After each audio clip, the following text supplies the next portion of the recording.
There is both a genetic and a spiritual component behind it. Remember, the hypothalamus is the area in the brain that connects the mind to the body, and it converts everything that is going on in a person's thought life into a physical reaction. The hypothalamus controls many functions in your body, including thirst, eating, and the rate of the body's metabolism. Did you know that the rate of your metabolism can be determined by what you think about yourself? In response to those thoughts of condemnation, guilt, self-disapproval, and a low self-esteem, the hypothalamus sends electrochemical signals to the thyroid gland, which releases thyroid hormones. One of the functions of the thyroid hormones is to control the rate at which the body metabolizes food. When your thoughts are filled with self-disapproval, self-condemnation, guilt, a low self-esteem, and so on, the hypothalamus, via the thyroid gland, will slow down the body's rate of metabolism, which will then cause you to put on weight more easily.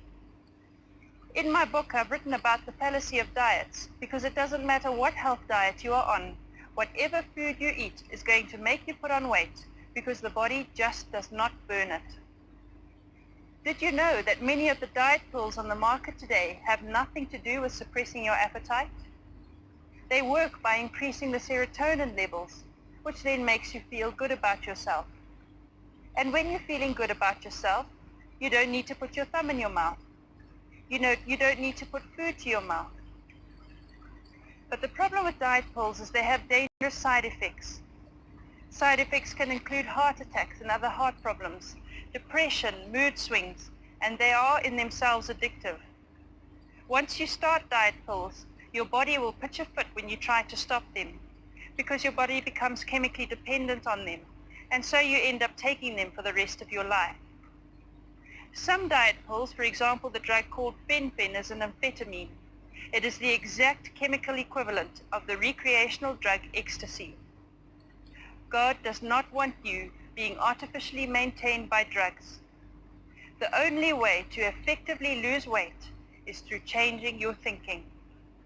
If you want to lose weight, start loving yourself, and your metabolism will speed up, and you will lose those excess kilograms so long as you eat in moderation. Furthermore, your serotonin levels will also increase, and because you're now feeling good about yourself, you don't need to bring food to your mouth, and so you're not going to overeat. Now you may say, well, I just don't have the discipline to eat in moderation. And my answer is, get to know God the Father more. Because moderation and self-control is one of the fruits of the Holy Spirit. And Jesus said that the only way that you will bear fruit in your life is to abide in the vine. Jesus said in John 15, verse 4-5, "Dwell in me, and I will dwell in you. Live in me, and I will live in you. Just as no branch can bear fruit of itself without abiding in, being vitally united to the vine, neither can you bear fruit unless you abide in me. I am the vine, you are the branches.